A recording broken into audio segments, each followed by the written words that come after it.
nos comenta, nos haga un repaso sobre esto, el año, porque ya son momentos de balances. En instantes, en algunos segundos ya vamos a estar charlando con ella. Está con nosotros ya en otro ámbito, relacionado con otra cuestión no tan agradable, porque ella no está aquí en este programa porque es realmente de su gusto, sino que es parte más que nada de una necesidad de reclamar justicia. Me estoy refiriendo a Mercedes Almirón, la mamá del joven muerto también el 23 de noviembre, ahora le vamos a preguntar, después vamos a charlar con Mercedes Almirón, 23 de noviembre del 2019, ya lleva un año de este hecho. Recordemos que de este hecho está detenido, ahora le concedieron la prisión domiciliaria a Juan Carlos Rosales. Así que el día miércoles se va a llevar a cabo una marcha exigiendo justicia. No es la primera marcha, hay que destacar que cuando fue este hecho se llevaron a cabo, creo que fueron dos marchas también en la primera parte investigativa. Bueno, y hoy la madre continúa, la mamá de Juan Cruz Almirón, continúa transitando la ciudad, acompañada de gente también, reclamando justicia. Vamos a charlar con ella porque, como bien les decía, si está acá es porque tiene necesidad de decir y de expresar cosas también. Pero vamos a nuestra comunicación vía Zoom, estas cuestiones que hoy nos permite la tecnología. Vamos a charlar con la senadora nacional Ana Almirón. Nació aquí en Paso Los Libres, es una senadora, por supuesto, de la provincia de Corrientes, pero es oriunda de Paso Los Libres. Senadora, ¿cómo está? Muy buenas noches. Ignacio Villanueva la saluda para aquí, para el programa Ayer y Hoy, por aquí por STV, aquí de Paso Los Libres. ¿Cómo está? Muy buenas noches. Buenas noches, Ignacio, para vos y toda la audiencia que nos está mirando en este momento. Bueno, tanto tiempo. Así es, la verdad es que esta pandemia hoy nos posibilita este encuentro de manera virtual, de manera telemática, pero también nos imposibilitó un montón de encuentros, de viajes, de reuniones. Pero bueno, estamos en un año excepcional, con una situación excepcional que ha paralizado no solamente la Argentina, Corrientes, Paso de los Libres, sino que ha paralizado el mundo, que nos tiene muy preocupados. Todos pensábamos que iban a ser 14 días y ya vamos casi a finalizar el año con una situación de pandemia todavía. En ese sentido, de nosotros, por lo menos los legisladores, pudimos adaptarnos a esta situación de pandemia y trabajar muchísimo de manera teletemática, así que bueno, agradezco la posibilidad que me das hoy también para estar conversando y dialogando sobre esto. Qué año difícil realmente, ¿no?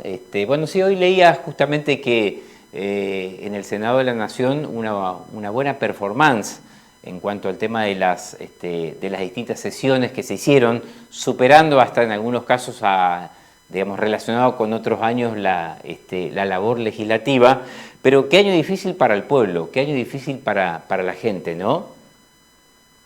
Súper difícil, la verdad es que en los primeros días ya, para todos, por eso digo que nos encontró de manera vulnerable a todos, no solamente a los legisladores, sino a todos los poderes del Estado, la ciudadanía en general, que se vio imposibilitada de salir a trabajar, de realizar sus actividades diarias, los chicos de ir al colegio, los jóvenes de ir a la universidad, de encontrarnos con nuestras familias, de poder encontrarnos los fines de semana, de poder realizar algo tan básico y que a nosotros nos gusta tanto como es como un saludo, como un abrazo. Sí. La verdad es que es una situación sumamente compleja con nuestras familias, compleja para la ciudadanía, así que ojalá que esta vacuna o estos proyectos de vacunas que se están realizando en el mundo, mira, nosotros sancionamos en el Senado la ley por la cual autorizábamos al Ministerio de Salud de la Nación a realizar estos preacuerdos con varios países del mundo para tratar de encontrar la vacuna efectivamente que que nos posibilite poder volver a la vida normal, porque hoy no estamos viviendo una situación normal, es totalmente atípico lo que nos está pasando. Y en ese sentido habían casi 32 pruebas que se estaban realizando en todo el mundo. Ojalá que estas vacunas, tanto la rusa como otras que se están probando en algunos países, pueda ser efectivamente. Tengo entendido que ya en diálogo desde el gobierno nacional, inclusive con nuestra provincia también, se están hablando de que en la primer quincena, según lo escuché al gobernador también el otro día en conferencia, mencionando que en la primer quincena de enero quizás estemos realizando la primera tanda de vacunación. Sí, ojalá sea pronto. Sí. También entiendo que se va a hacer con un criterio de riesgo de las personas que son mayores de 65 años, que son yo siempre digo que por ahí todos los que somos más jóvenes decimos, ay, ¿cuándo pasará esto? Queremos contagiarnos ya, y siempre digo, quizás a nosotros no nos pase nada porque somos más jóvenes, no tengamos afecciones respiratorias y demás, pero tenemos que proteger sobre todo a nuestros adultos mayores, que son los que más complicados y la están pasando mal. Hoy veía hace un ratito el último parte del gobierno provincial mencionando que fallecieron 6 personas en el hospital de campaña, y la verdad es que no es ninguna felicidad, si bien es un número muy bajo e ínfimo a nivel a diferencia de lo que pasa a nivel nacional o en otros países, creo que una sola persona que fallezca debe preocuparnos y alarmarnos. Sí. En la ciudad senadora llevamos con 8 fallecidos ya, desde el comienzo de la pandemia. Es realmente preocupante, y los contagios también, porque algunas personas que tuvieron también mencionaban que tienen después les deja algunas secuelas también respiratorias, y eso también es preocupante, así que todavía nos queda un trecho largo, por lo menos hasta que tengamos la vacuna, cuidémonos nosotros para cuidar a los demás. Sí, senadora, yo sé que usted no es médica, pero recién mencionó un término y quiero repreguntar porque me quedó ahí el término que usted dijo recién, criterio de riesgo para los mayores de 65 años con el tema de la vacuna. ¿Qué quiso decir con esto? Nos mencionó el ministro cuando nosotros sancionamos esta ley, autorizándole para realizar estos preconvenios y las reservas. Cuento esto para que se entienda qué es lo que se le autorizó desde el Congreso al Gobierno Nacional. Nosotros, los países más desarrollados del mundo tienen mayores recursos que nosotros y estaban haciendo ya precontratos con cada una de las firmas que venían realizando y con las industrias farmacéuticas, que entiendo yo que también que es un sistema hasta salvaje, porque es el que más tiene, más puede comprar y tiene un mayor capital para hacerlo. Entonces, desde la OMC habían realizado un grupo de todos los países en vías de desarrollo para que puedan realizar estos convenios, hacer una adquisición, y a partir de ahí cada uno de nuestros países puede hacer un precontrato para adquirir la vacuna en cada una de estas 32 vacunas que se estaban probando en diferentes países del mundo.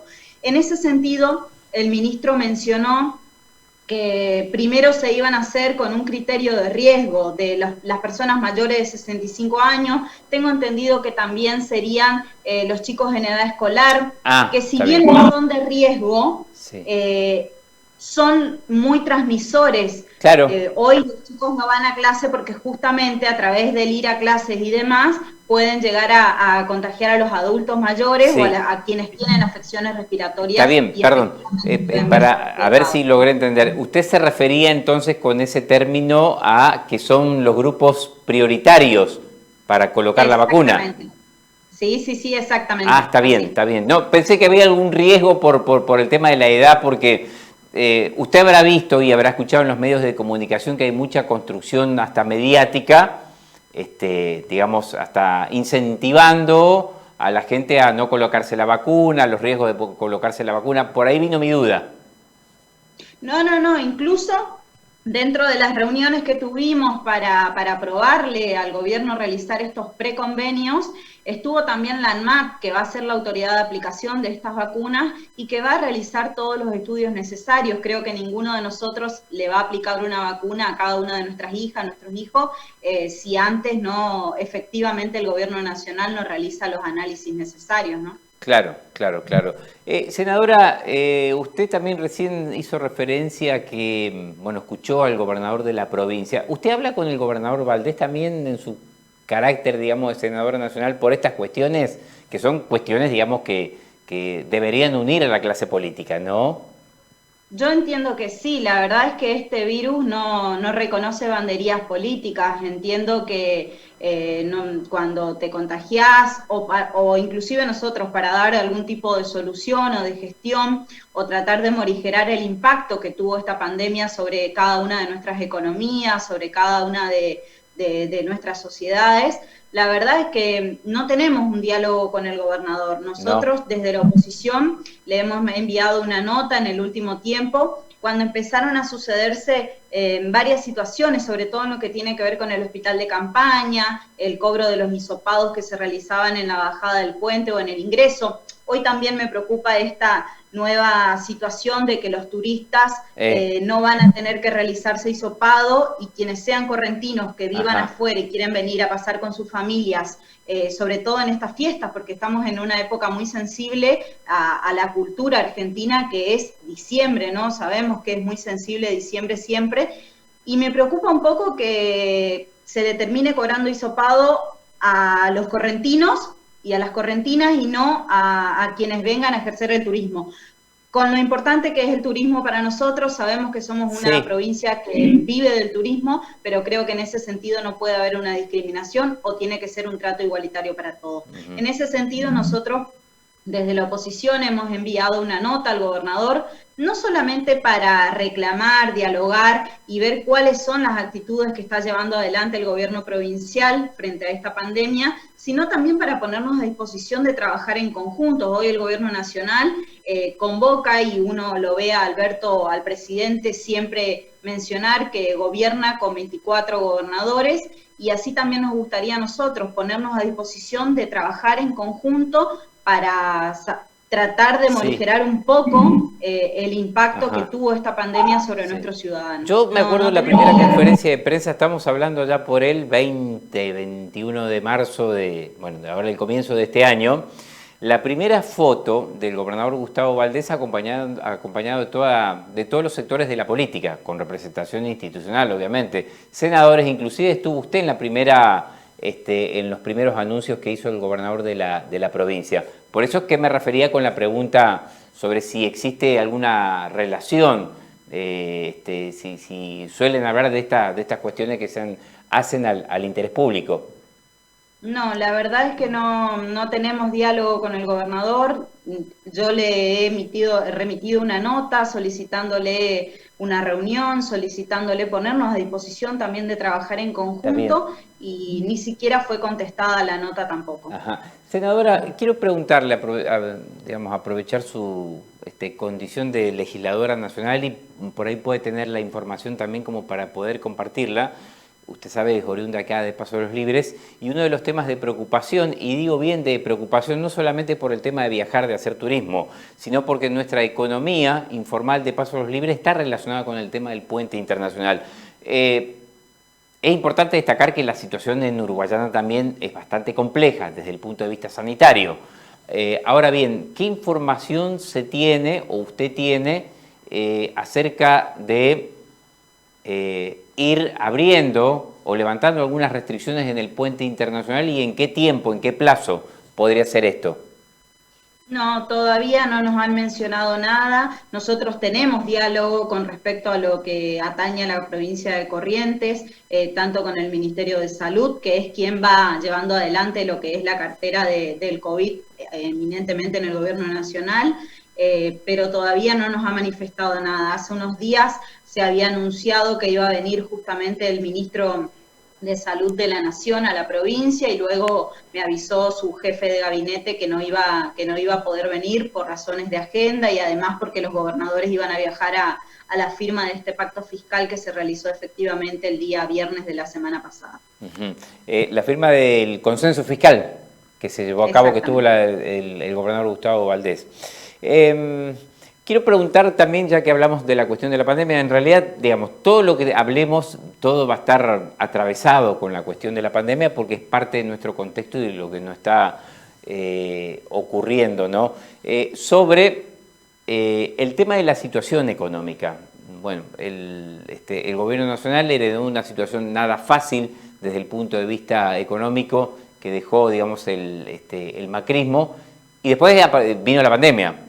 Y esa situación, digamos, empeoró, digamos, los recursos del Estado, y claro está también la situación socioeconómica de la gente. ¿Cuál es la perspectiva que existe para este 2021 en cuanto a las políticas del gobierno nacional y en cuanto a las herramientas que otorga también el Congreso de la Nación? Sí, en principio, Ignacio, recordar cómo asumimos el gobierno. Nosotros asumimos en diciembre del año pasado, y ni bien asumimos, el gobierno solicitó al Congreso de la Nación la declaración de la emergencia. En esa emergencia se declaraban 9 emergencias, en lo que tiene que ver con lo tarifario, en lo económico, en lo que tiene que ver con lo sanitario justamente. Se declararon 9 emergencias ni bien asumimos. Y pasaron 2 meses y en marzo pasó lo de la pandemia. Sabemos que fue una situación sumamente compleja porque ya la crisis económica estaba encima, y el gobierno desde el día 1 de la pandemia, no solamente con un criterio sumamente federal, ayudó al gobierno provincial también a través de muchos recursos que se le otorgó a la provincia para tratar primero de fortalecer el sistema sanitario. En esta disyuntiva que tenemos entre salud y economía, siempre el gobierno nacional dijo, tenemos que prevalecer primero lo que es el sistema sanitario y después vemos lo económico. Sí. Creo que pasó bastante tiempo, más allá de que muchas personas se enojen por esta situación y sobre todo quienes con justa razón son empresarios, son pequeñas y medianas empresas, y hasta los grandes empresarios entiendan que hoy es importante también levantar la economía. El gobierno en una primera etapa lo que hizo fue fortalecer nuestro sistema sanitario. A través de eso, el gobierno centralizó lo que es la compra de respiradores, la compra de insumos hospitalarios, y nosotros hoy podemos tener un hospital de campaña porque hubo un gobierno nacional presente en ese sentido. Después, también se dio cuenta que las medidas económicas eran necesarias para el impacto que iba a tener esta pandemia sobre las economías y sobre los recursos familiares.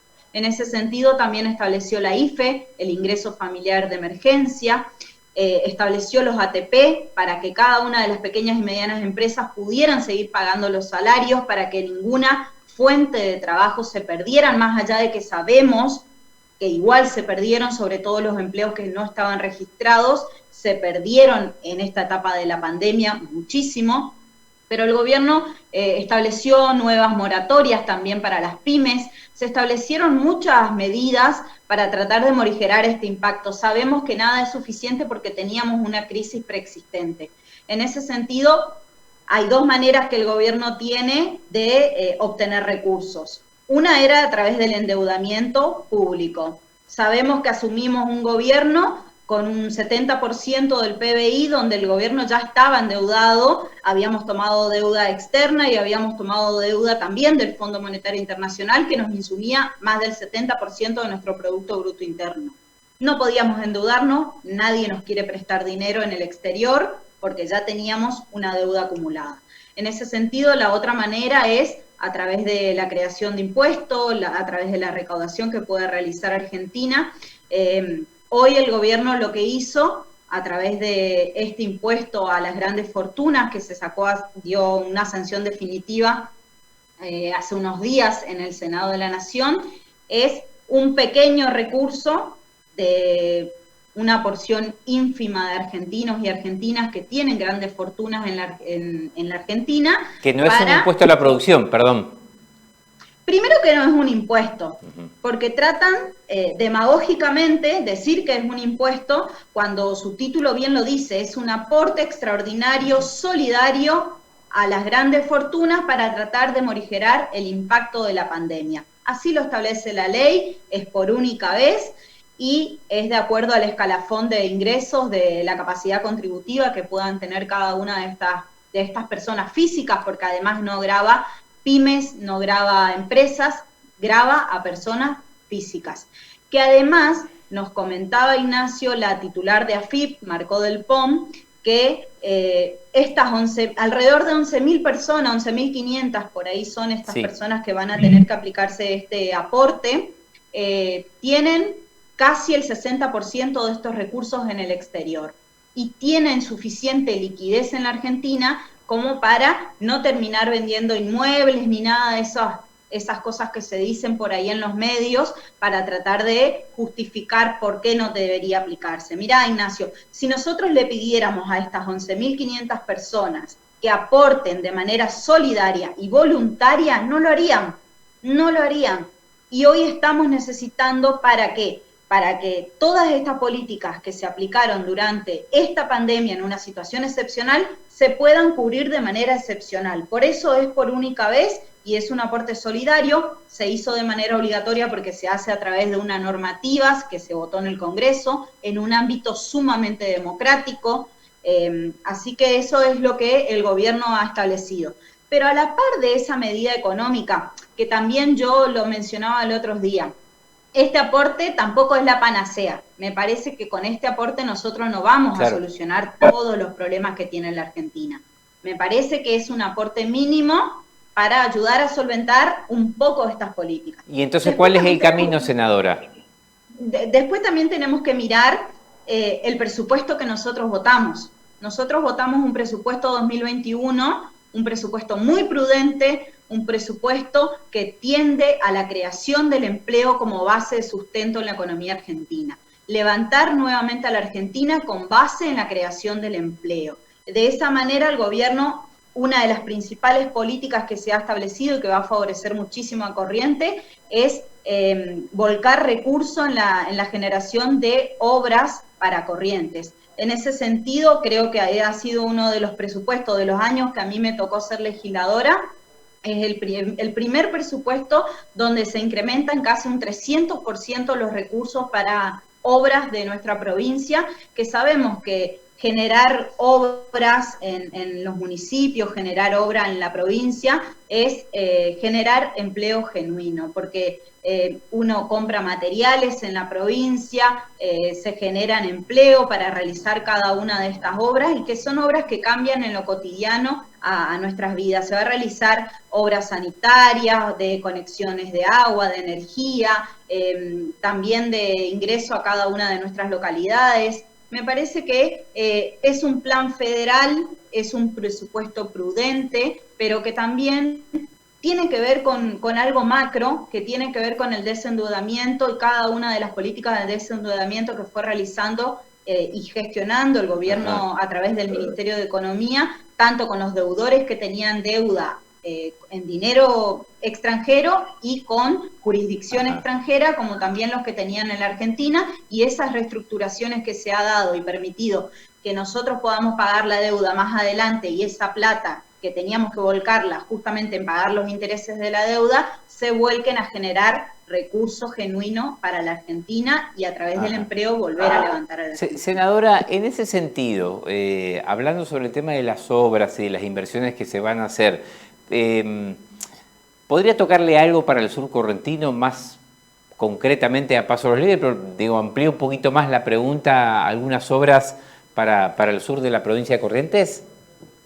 Sí, tengo entendido que los convenios que se han realizado no solamente con el ENOSA, que establecen convenios para 22 localidades, en eso creo que estaría Paso de los Libres también, que son obras que tienen que ver con lo cloacal y demás, y también hay está incorporado en el presupuesto la refacción de lo que tiene que ver con el puente de Paso de los Libres Uruguayana, y también la refacción del Cotecar estaban incorporadas ahora en este presupuesto. Refacción del puente, no puente nuevo, sino refacción. No puente nuevo, refacción. Está bien, está bien. Las expectativas en el plano más económico para el 2021, senadora, digo desde la cuestión laboral. Es cierto lo que usted me está señalando también, lo que me está remarcando. Más obra pública también significa de alguna forma más empleo.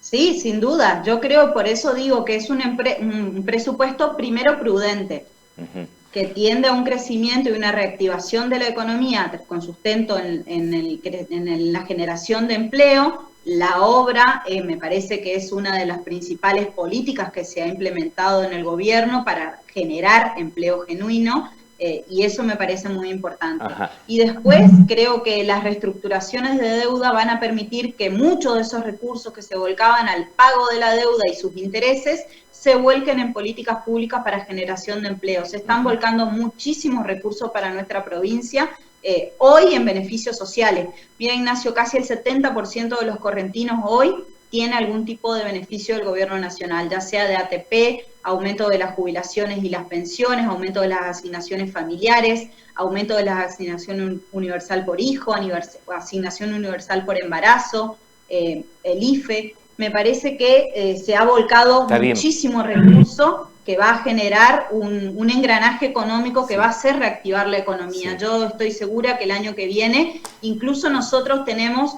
un crecimiento muy ínfimo en el presupuesto, pero creo que va a superar las expectativas porque nosotros vamos a tener un crecimiento el año que viene. Senadora, quiero preguntarle por uno de los temas de agenda pública en los últimos días, inclusive salió de la misma reunión en el almuerzo que se llevó a cabo entre los gobernadores de la provincia, en el cual estuvo el gobernador Gustavo Valdés, junto a gobernadores justicialistas y el presidente de la Nación. Se abordó la cuestión relacionada con las PASO, con la posibilidad no de eliminar, pero sí de suspenderlas debido a la situación de la pandemia. Hablo sobre la cuestión del 2021. ¿Usted qué opina al respecto? No hemos dialogado tampoco, ni siquiera como espacio político, ni siquiera como bloque, hablo desde el Senado de la Nación, en esta posibilidad de la suspensión. Sí leí lo que algunos gobernadores se lo han planteado al gobierno nacional, y al igual de lo que nosotros venimos planteando a nivel partidario también, esta suspensión de las internas, tendiente a que... A ver, hasta creo imprudente uno hablar de candidaturas en este marco donde la pandemia todavía está encima nuestro. Entonces, me parece prudente, si así lo decide el gobierno nacional, eso tendría que pasar a través de una ley también por el Congreso, y nosotros seguramente tendremos que debatir.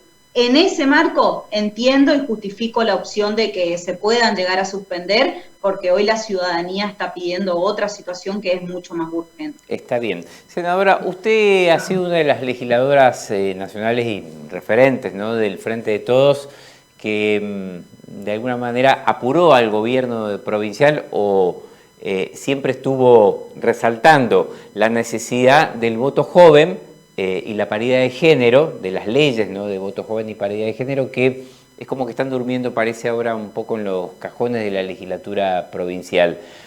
¿Tiene alguna lectura política de por qué puede pasar esta situación, digamos, que se frena estos proyectos que son importantes? Y un poco creo que tienen que ver primero con el atraso que tenemos en Corrientes en materia de ampliación de derechos, no solamente en estas dos normas que tienen que ver con la paridad de género, y la ley de voto joven, que ya se aplica en la mayoría de nuestras provincias. Creo que solamente hay 4 o 5 provincias que todavía no la aplican, y nosotros realmente tenemos un ostracismo en la ampliación de derechos en Corrientes, bajo el ropaje que somos una provincia conservadora. Estas discusiones que ya se está dando el mundo en materia de ampliación de derechos hacia las mujeres, de ampliación de derechos hacia los jóvenes. Mira, Ignacio, yo considero que hay dos grandes sujetos del siglo XXI.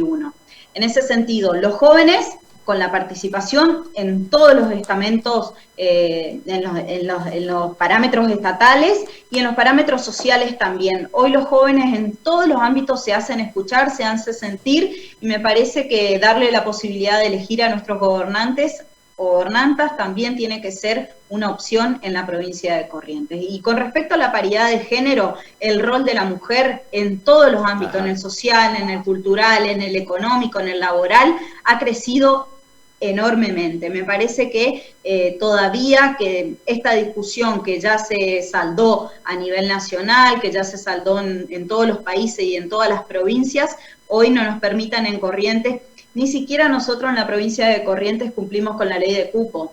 Hoy en la provincia ni siquiera se cumple en el Poder Legislativo con el cupo que se sancionó en el 92. Y nosotros hoy tenemos disminuida nuestra representatividad, con lo que implica eso. Porque la verdad es que si no hay mujeres sentadas en las bancas, todos los derechos que tienen que ver con las mujeres, con las diversidades, ni hablar de las diversidades, que todavía es una deuda que nos queda pendiente a nivel nacional.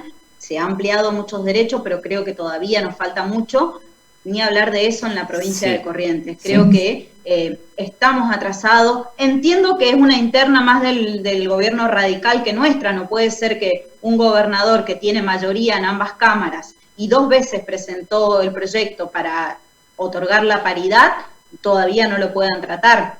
Tiene que ver con una interna más del gobierno provincial y de quien manda en el poder legislativo que nuestro, porque la verdad es que el peronismo ya en su carta orgánica ha modificado en el año 2018, en octubre del 2018, la incorporación de la paridad. De hecho, en las elecciones pasadas, el peronismo, sin tener ley provincial, también respetó la paridad en la conformación de sus listas. Entendemos que la mujer no puede seguir siendo rezagada por una discusión entre 2 varones radicales. Me parece que ya no. Y en eso también convoco a las legisladoras radicales, que me parece en eso no podemos tener disidencia. Senadora, la última relacionada con el tema nacional, que es uno de los temas, en realidad tengo varias preguntas, pero se me va a hacer muy extenso y ya tengo también aquí a una invitada aquí en el piso, ¿no? Quiero preguntarle, antes de meterme en 2 preguntas de carácter políticas de la provincia de Corrientes y electorales para este próximo 2021, la ley de interrupción voluntaria del embarazo tuvo su tratamiento en el Senado, en el Congreso de la Nación, mejor dicho, en el 2018.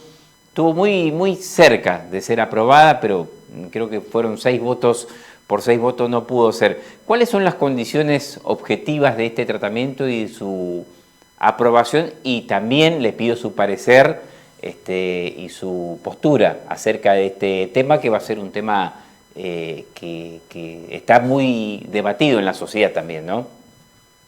Sí, en principio decirte que creo que la gran discusión respecto a la interrupción voluntaria del embarazo ya se dio en el año 2018. En ese momento, cuando miles de jóvenes, sobre todo yo entiendo que miles de jóvenes salieron a la calle a reclamar por sus derechos y son quienes nos han pedido a nosotros en el ámbito del Congreso que sancionemos esa norma.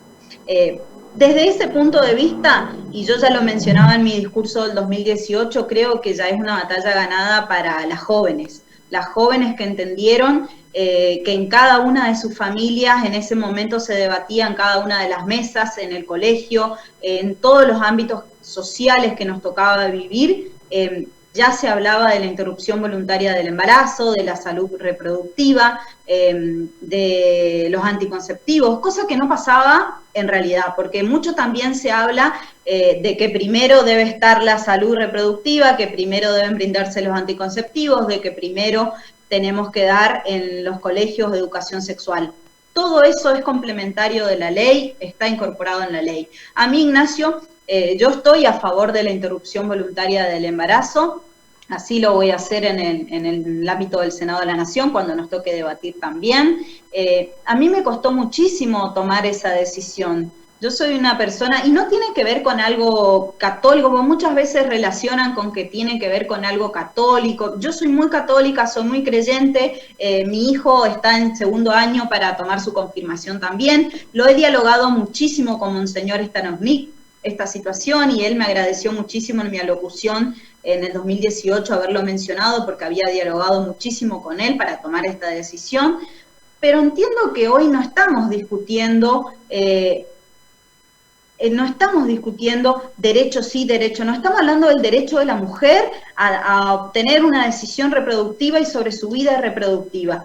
¿Y por qué tiene que ver cuando una mujer tiene que decidir? Cuando las personas gestantes tienen que decidir, siempre hay una discusión, hay una barrera, un límite que no se puede cruzar. Me parece que la discusión tiene que centrarse en el rol que tienen hoy las mujeres del derecho a decidir. Hay muchos argumentos sanitarios, hay muchos argumentos jurídicos. Yo me quiero centrar en la discusión del derecho a decidir de la mujer. Hoy eso tiene que ser central porque la mujer ha crecido mucho, y así también cuando siempre a las mujeres, para tomar definiciones sobre la patria potestad, sobre el divorcio mismo, siempre ponen el foco y esa barrera cuando tiene que ver con la ampliación de los derechos de las mujeres. En ese sentido me quiero centrar hoy, porque si yo estoy segurísima que si realmente esto se tratara de hombres, esta norma saldría sin ninguna definición. Nosotros hoy, siempre las mujeres nos costó muchísimo, pero creo que vamos a avanzar. Hay un gobierno nacional que entiende que es un problema de salud integral, por eso complementario también a la interrupción voluntaria del embarazo presentó la ley de los 1000 días, que establece que las personas que deciden, las personas gestantes y las mujeres que deciden llevar adelante su embarazo van a tener el acompañamiento también del gobierno, y eso es entender a la problemática de manera integral. Senadora, ¿cuándo estaría haciendo su tratamiento, ¿no? El tratamiento de este tema en el Senado? ¿A cuándo estima usted? En principio, el 10 empezaría el trámite en diputados. Creemos que va a ser una jornada extensa y que recién se va a votar el día 11 en diputados. Después pasaría al Senado, entre el 14, 15 empezaría a trabajarse en comisiones. Entendemos que tiene que darse un debate, al igual que lo que se dio en diputados, con oradores de ambos bandos que se presenten a dialogar, y luego del 24 o antes del 24 todavía se está estableciendo la fecha. Nosotros tendremos también un tratamiento ya en el recinto para darle sanción o no a esta norma, pero por lo menos para presentar cada uno su ¿Y usted cómo ve la posibilidad o la probabilidad de sancionar esta ley? Digo, comparado con el 2018, donde, bueno, hubo un gobierno que presentó el proyecto, pero tampoco se jugó. Acá vemos una situación distinta donde un gobierno nacional impulsa y de alguna manera tiene como la decisión política de que se apruebe. Sí, hay a diferencia de lo que pasó en el 2018, donde el gobierno Mauricio Macri solamente presentó la normativa y después dejó librado al debate en el Congreso, en este caso hay un gobierno muy presente, inmiscuido en cada uno de los debates deliberativos que se están dando en el marco del Congreso, con una ministra de las Mujeres. Es la primera vez que tenemos ministra de las Mujeres, Género y Diversidad, así que también está muy involucrada en el tema. Muy presente en cada uno de los debates. Seguramente veremos cuáles son las posiciones en el Senado, nosotros defenderemos la nuestra. A veces se dice que uno no escucha al electorado correntino, y yo vuelvo a repetir, en el marco de que Corrientes sigue en el ostracismo en materia de ampliación de derechos hacia las mujeres, hacia nuestras niñas que se embarazan y no tienen derecho a la interrupción del embarazo, cuando eso ya es ley desde 1921. Sí. Me parece que son discusiones que nos debemos como sociedad, pero yo le llamo también a la reflexión y al debate, a debatir con argumentos, porque uno a veces escucha, y creo que estamos viviendo un tiempo de mucha infoxicación, donde estamos viviendo un tiempo donde cada uno consume sin repreguntarse lo que consume o por qué lo dice. Me parece que en ese marco del debate también nos debemos una discusión seria de qué provincia queremos nosotros hacia adelante. Entiendo, y bajo el ropaje de que somos una provincia conservadora o que somos una provincia pro vida, nos dicen que nuestras niñas se embarazan y se esconde. Hace poco tiempo yo reclamaba lo de la niña de Montecaseros también, que ni siquiera tuvo acceso a una interrupción del embarazo, a una información en ese sentido, a ser oída, a ser escuchada, cuando esto ya es parte del derecho internacional. Hoy creo que el gobierno nacional también está cumpliendo en ese sentido. Usted recibió, para concluir esto, ¿no? Le pido que sea breve, ¿recibió presiones de alguna institución para cambiar su voto en algún momento? Le pregunto esto porque en el 2018 algunos legisladores del NOA y también de provincias del NEA muy conservadoras recibieron ciertas presiones también por tratar de modificar el voto por supuesto por cambiar el voto en este caso, ¿no? No, la verdad no. Sí, a mí me gusta muchísimo que cualquiera que esté en disidencia o que entienda algo distinto de lo que creemos, me lo haga explicitar, me puede hacer llegar a través de las redes sociales su argumento. Se han pasado también nuestros números de teléfono, montones de cosas en el 2018. Claro, por eso sí. Sí, no, ese tipo de cosas sí, escribir por todas las redes. Y los que tienen buenos argumentos y creen en ese sentido, me hacen llegar.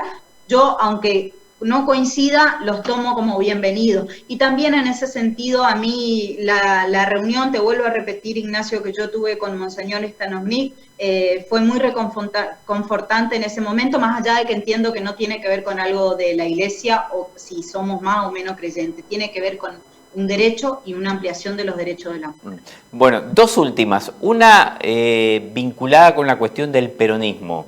Y de paso también doy lugar acá a una inquietud también de la gente, ¿no? Ignacio, no sé si le preguntaste sobre la interna del PJ provincial que dijo el interventor, ¿no? Sotelo, que va a proponer que se haga junto a la Nacional para el marzo del 2021. Si es así, ¿cuál es su postura con respecto a esta referencia que hizo, ¿no?, el interventor partidario?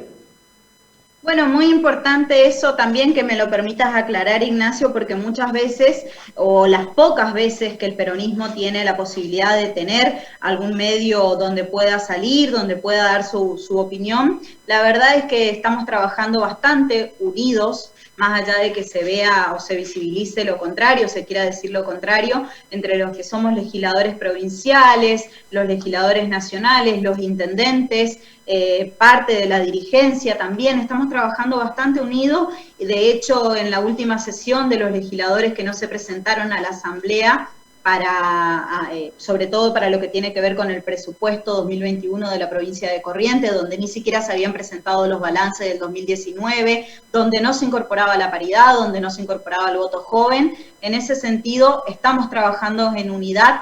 Queremos ser una opción de gobierno para el año que viene desde el peronismo, desde el frente de todo, porque es más amplio que el peronismo. Sí. Queremos ser una opción de gobierno.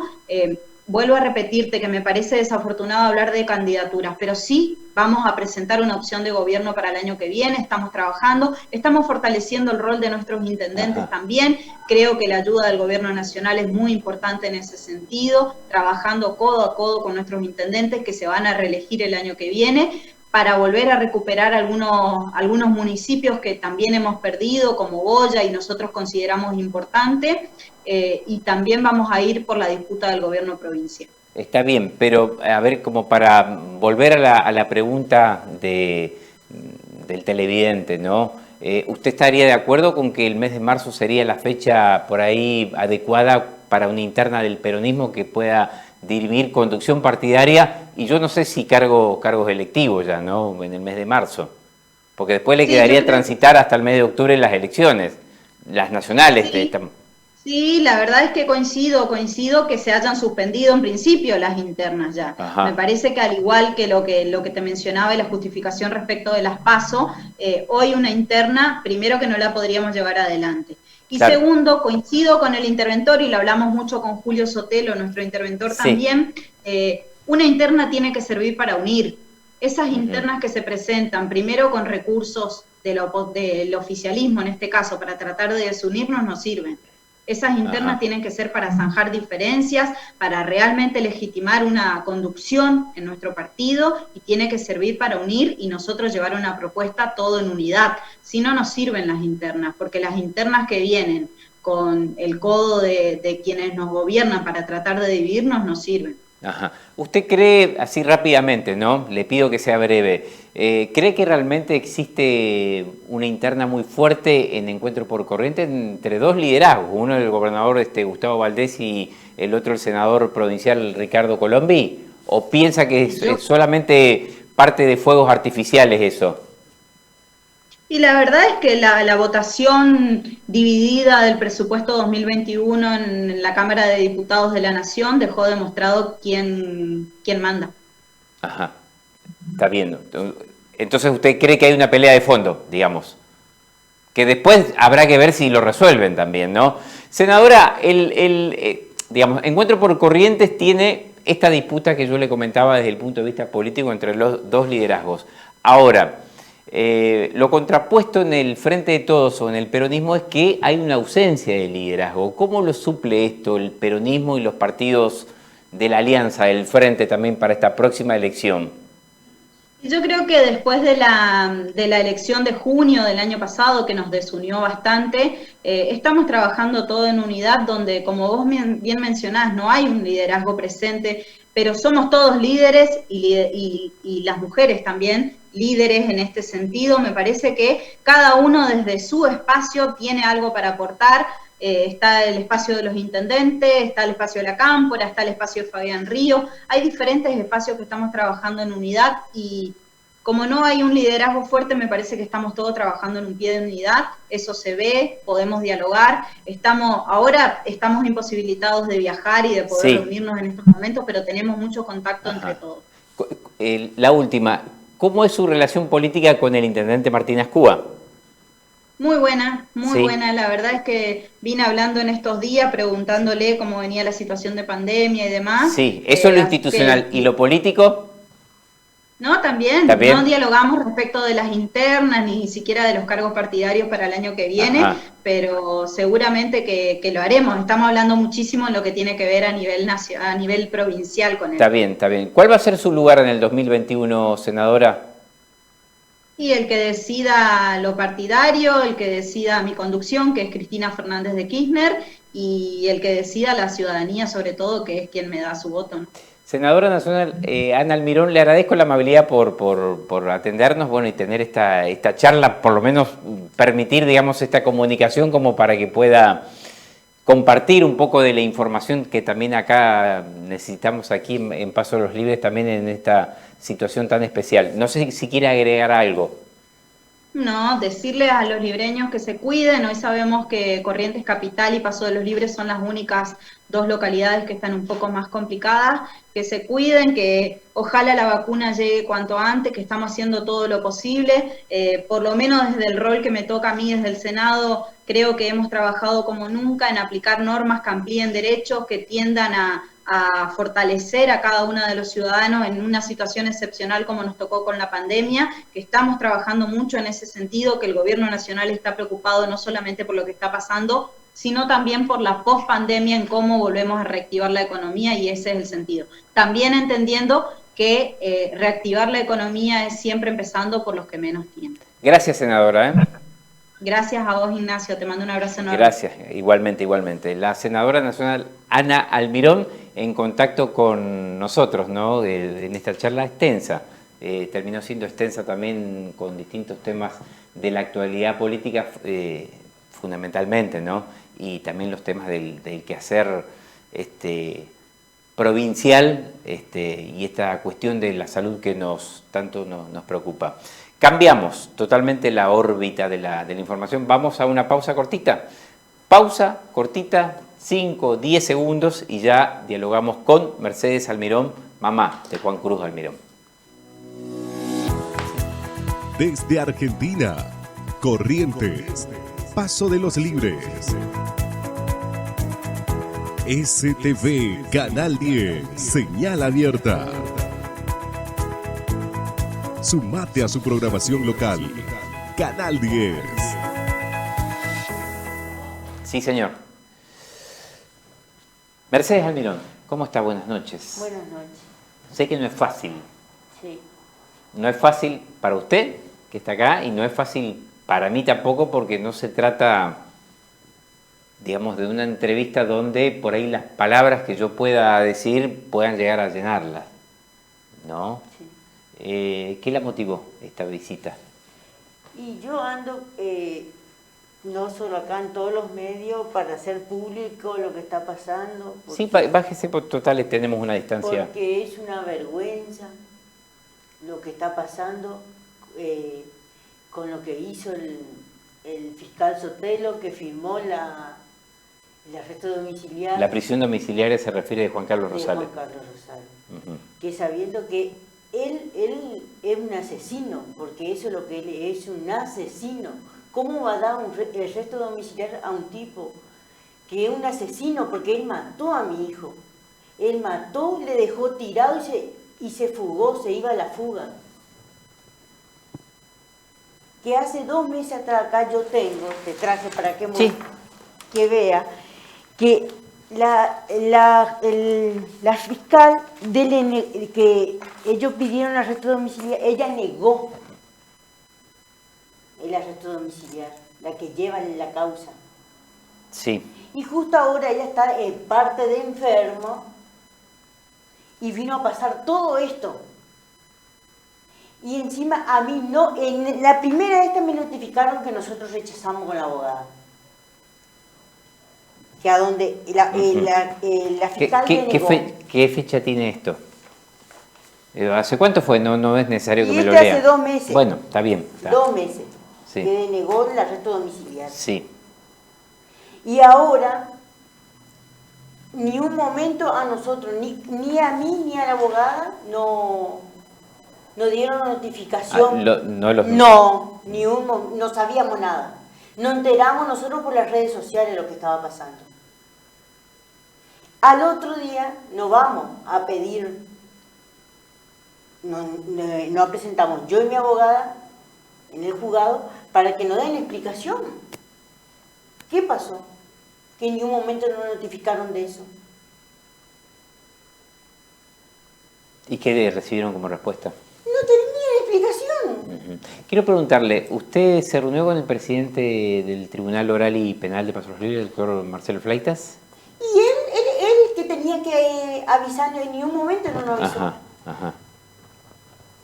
Ni un momento no nos avisó. Pero pudo charlar con él usted. Sí, él estuvo presente él, estuvo presente el fiscal y estuvo presente los jueces. Ajá, ¿la atendieron? Sí, nos atendieron ¿Usted? a mí y a la abogada. Ajá. Pero no tenían explicación para darnos. No tenían explicación. Pero le dijo que el juicio ya es inminente, dentro de muy poco tiempo. Esto usted lo sabe. El juicio ya está para fijar fecha de debate. Nos dieron 30 días hábiles. Ajá. Y ahí van a ver. Pero que yo no... ¿Van a ver qué? Perdón. 30 días hábiles y ahí van a ver la fecha del juicio. Pero que yo no estoy de acuerdo con el atropello que hicieron. Porque fue un atropello lo que hicieron. A mi persona como mamá, a mi familia y a la sociedad completa. Porque como le hice a ellos también, ¿quién más confía en la justicia? Con el atropello que hicieron. Hay muchos detenidos que están por robar y están pidiendo que están años presos, arresto domiciliario y no le dan. Porque no le dan. Y a un asesino que mató, porque mató y le cruelmente, porque le partió el corazón a mi hijo, le dieron arresto domiciliario. ¿Cómo está la ley? Entiendo la situación, por eso digo, para mí es difícil también esto, pero tampoco esta decisión implica la libertad de Rosales, usted lo sabe. Sí, yo sé que él está, pero yo no estoy conforme. Está bien, no discuto, no le voy a discutir. Un año, él estuvo preso, en la tercera como rey. Yo tuve que comerme eso. ¿Qué es como rey, perdón? Rey que le trataban como al señor, le daban pasear, todo lo... Pero pasear ahí en el patio. En el patio, pero... Bueno, sí, no es que tampoco salió... No, en el patio, ahí por supuesto, pero dígame, un asesino no tiene derecho a nada. No tiene derecho. A los derechos que él entraban y salían cuando querían los familiares, todo. Dígame, ¿qué asesino, quién tiene ese derecho? Acá no tiene nadie. Él lo tuvo, yo eso me lo aguanté un año. Y ahora vengo a encontrarme con esto, a mí es una falta de respeto lo que hicieron. El juicio, el debate comenzaría en el mes de febrero. Eso es lo que dijeron. Ajá. Pero lamentablemente no sé. Se lo comparto como información, ¿Sí? Aproximadamente en el mes de febrero. ¿Sí? Digo, ahí van a estar, ¿usted cree, digamos, en lo que pueda pasar? Y apuesto en la justicia. Porque ahí se va a conocer la verdad. Sí. Porque acá está en el papel, los jueces no estaban de acuerdo con este arresto domiciliario. Acá está. No estaban de acuerdo los jueces. El único que estaba de acuerdo, sí, el fiscal. Lo que pasa es que, bueno, en el medio también cambió el Código Procesal Porque cambió Penal. el código y bueno... Hoy el fiscal tiene derecho, poder de decisión sí, también, sí, todo sí, eso sí. tiene que ver. Yo sé que para usted no es fácil que lo entienda. Sí, sí. Y no pretendo que lo entienda, pero digo, lo pongo sobre la mesa, digo Sí. también porque pasó esto, ocurrió esto. Pero ¿y por qué no nos notificaron? Ni un momento no nos notificaron. Mercedes, ¿qué considera que usted, ¿no? Nunca charlamos con usted, es la primera vez que nos vemos. Sí, la primera vez. Es la primera vez. Que pasó el 23 de noviembre del 2019 cuando ocurre esta situación. Y le voy a preguntar otras cosas también, pero que quiero saber ¿qué piensa acerca de esto? ¿Qué es lo que ocurrió? ¿Qué llevó a Rosales a esta pelea y que después derivó en la muerte de... Y la verdad que no sé. Él tuvo un problema con el hombre, no, la verdad que no ¿Su hijo? sé. Sí, mi hijo. Que en la costanera, bueno. Sí, un hecho del mes de octubre, que Sí. él lo habría increpado a Rosales, hay testigos que aseguran eso. Sí, Sí. bueno, eso, ese fue lo único que yo sabía, bueno. Que yo todavía me tomé. Cuando yo me entero, yo me voy a hablar con este sujeto, con Rosales. A usted habló claro, se fue al negocio. Me fui al negocio y le digo, vengo, yo soy la mamá, le digo, cierto, del sí, chico sí, de sí, fulano, de tal, le digo yo. Leí el expediente sobre esto. Yo fui a hablar con él, le digo, yo vengo a hablar con usted, le digo, ¿qué es lo que pasó? Le digo yo, porque siempre di la cara. Ajá. ¿Cómo se entera usted? Quiero preguntarle, ya que hablamos de ¿Por esto, qué ¿no? fue la ¿Cómo se entera usted del incidente de su hijo con Juan Carlos Porque Rosales? fue la policía a hacer allanamiento en mi casa. Ajá. O ¿Viste? sea que Rosales lo había denunciado. Le denunció. Todo constaba esas denuncias. Sí, costaba esa denuncia. Bueno, entonces yo me agarro, me voy y hablo con él. Y todavía, el tipo me... Voy en paz, le digo, yo vengo a hablar, no le falté respeto porque soy una mujer que jamás falto respeto a nadie.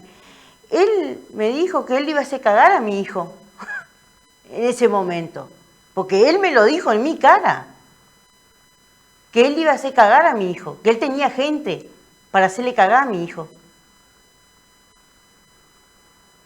Pero la verdad que no llegué, no pensé que iba a llegar a esta Ajá. situación. Pero él le explicó qué pasó, algo, Rosales, en esa charla que tuvieron. No, me dijo que él, porque él sacó así que ese mismo espadín, lo que mi hijo me dijo, ese mismo espadín que le mató ahora, él le sacó en la costanera a mi hijo.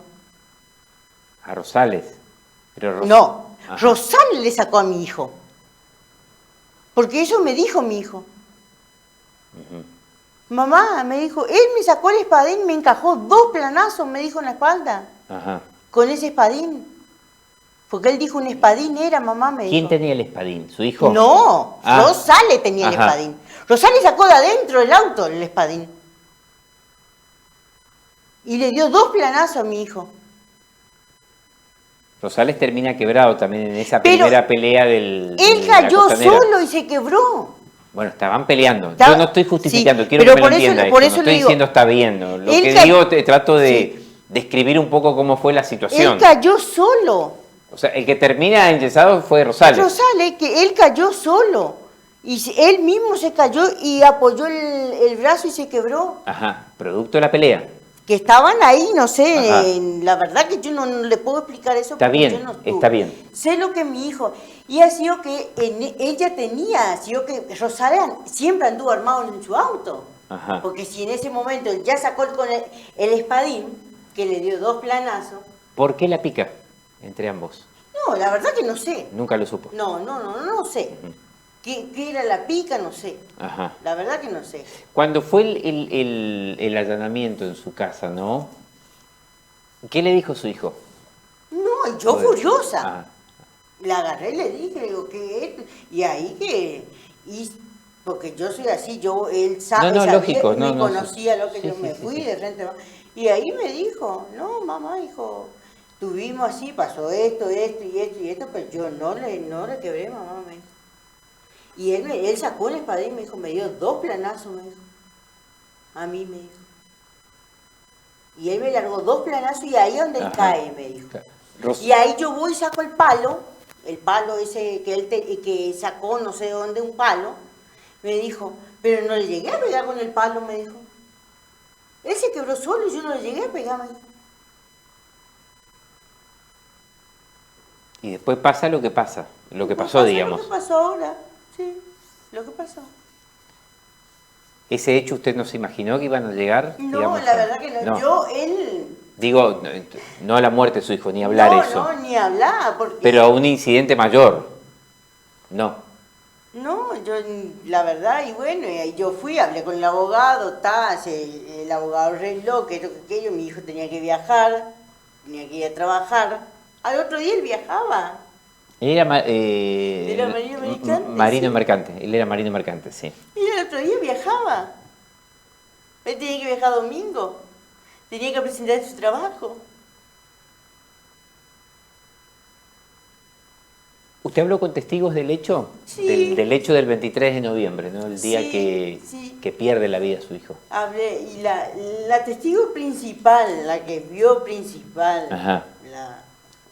ella dijo que mi hijo bajó del auto, sí, pero ni un momento, dice que encima mi hijo dice que le baja así, dice, le baja así, dice que le dice, vamos a hablar, loco, dejate de hinchar, ya no quiero más problemas, le dijo, Ajá.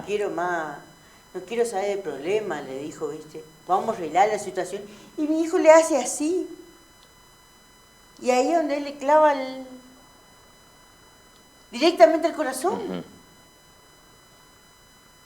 Rosales sostiene, yo le digo lo que sostiene Rosales porque vi el expediente, él sostiene que el que tenía el cuchillo era su hijo. ¿Te conoce eso? Sí, que él sostiene que... Pero y como yo le digo, si mi hijo ya que él dice que mi hijo tenía el cuchillo, ¿a dónde está el cuchillo? No, desapareció. ¿Dónde está la ropa que Rosales llevaba ese día puesto? El cuchillo no apareció. Y la ropa de él tampoco. La ropa que él llevaba puesto ese día tampoco no apareció. ¿Dónde está? Sí, eso figura en el expediente Y también. sí, por eso. Ujú. Recuerdo que la testigo que ve, no era una testigo, digamos, una testigo presencial, eran las 6 de la mañana aproximadamente, era para amanecer sábado, Sí. ¿no? 23 de noviembre. No estaba tan cercana. O sea, ella ve dos personas peleando, una con estaba con yeso todavía Rosales, No hay ni idea. pero no da precisiones porque estaba lejos, estaba creo que 80 metros aproximadamente. Pero 6 de la mañana, esa fecha, ya está bastante claro, ¿no? Sí, está claro, ella vio bien clarito si todavía ella hasta ahora, la señora que realmente vio, hasta ahora no puede dormir tranquila, porque lo tiene eso acá. Eso fue en la avenida... Di Tomás. En la avenida Di Tomaso. Una cuadra de mi casa. Él se iba a mi casa. Él se iba a su casa. Él se iba a mi casa. Ujú. Rosales lo detiene con el auto. Sí. Cuando mi hijo iba a doblar para mi casa. Se baja su hijo del auto, bueno, y ahí comienza la situación. Mercedes, hay una marcha el día miércoles, una Sí. nueva marcha de la tercera, Sí. reclamando justicia. Sí. Y no voy a parar. Voy a parar. Voy a mover todos los medios. Tenga que hacer, yo voy a hacer. No voy a parar. Él tiene que pagar. Él va a pagar. Porque el dolor que yo siento acá No, eso no. no me saca nadie. Mi hijo en un cementerio y él disfrutando de su familia, pasando la fiesta en su familia. Que no hizo hizo un año que estuvo detenido y ahora arresto domiciliario. Para mí es una vergüenza, es una falta de respeto lo que hicieron. Es una falta de respeto. No solamente, como digo, no solamente a mi persona, a mí, mi familia, a la sociedad completa. Porque nadie está de acuerdo con eso que está pasando. Nadie. Lo que hicieron fue un atropello. ¿Dónde es la concentración? Y Yo sé que me- se dirigen hacia el Poder y- Judicial. Directamente ahí nos encontramos todo enfrente del juzgado. Ujú. 11:30 horas del Sí, día miércoles. miércoles. Ah, directamente. Directamente ahí nos encontramos todo. Con todos los protocolos, todo como corresponde vamos a hacer. Sí. Pero ahí nos Sí. encontramos. Usted va a poder presenciar el juicio. Sí, porque va a ser público. Va a ser público. Hay que tener en cuenta que estamos en una pandemia también, ¿no? Sí. Para febrero no van a estar las condiciones plenas, pero usted en su condición de madre va a poder estar. Sí. La última. ¿Cree en la justicia? ¿Eh? ¿Cree en la justicia? Creo en la justicia, yo sé que la justicia le va a dar la sentencia que corresponde a un asesino. Porque para mí él es un asesino y no me va a sacar nadie. Mercedes, gracias. ¿Quiere aclarar, quiere ampliar algo? ¿Quiere decir algo más? No, yo lo único que quiero que la gente que me acompañen, más las que son madres, hay gente que sabe el dolor que se siente de perder un hijo, que me acompañen, lo único que pido. A la sociedad completa, el que me pueda acompañar. ¿Cuántos hermanos tenía, digamos, cuántos hijos tiene? 3 tenía. 3, claro. Y ahora me quedé con la nena y el otro varón. Él era el mayor. Él era el mayor, sí. Vino recién acompañado, lo cuento, ¿no? Acompañado con la hija y digamos, esta parte de Juan Cruz. Sí, sí, ¿no? Los ojos. Mercedes, gracias por venir. Gracias a usted por atenderme. No, por favor, y bueno, vamos a estar desde el punto de vista periodístico acompañando, por supuesto, todo esto, informando sobre todo y cada una de las partes. Sí. Gracias.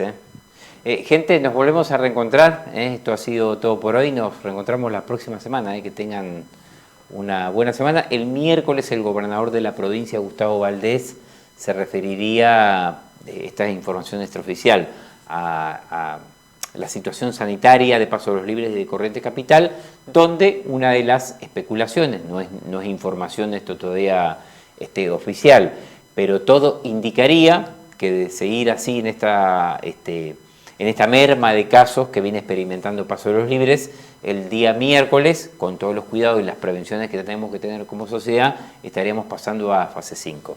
Hasta la próxima semana. Dice lo siguiente, voy a leer por un copete. El encierro y violencia muy dramática ella, sino un poco sobre esto, no solamente lo que podemos hacer, vamos a hablar un poco de la gente. Y la mayor preocupación nuestra está en los ingresos o acceso a la ciudad. Venimos bien, venimos trabajando muy bien. A trabajar con el 100% de su personal respetando las normas sanitarias para evitar la propagación. Hay lugares o varios sistemas de seguridad. Las necesidades de la gente, nosotros si bien iniciamos recién tuvimos una primera donde nos tuvimos que adaptar a unos Los concejales, del frente de todos. El tema de los barbijos, bueno, hoy es prácticamente una cosa natural andar. Técnica operativa, a veces hacen a la cuestión y pasan el tiempo. Hasta la próxima semana.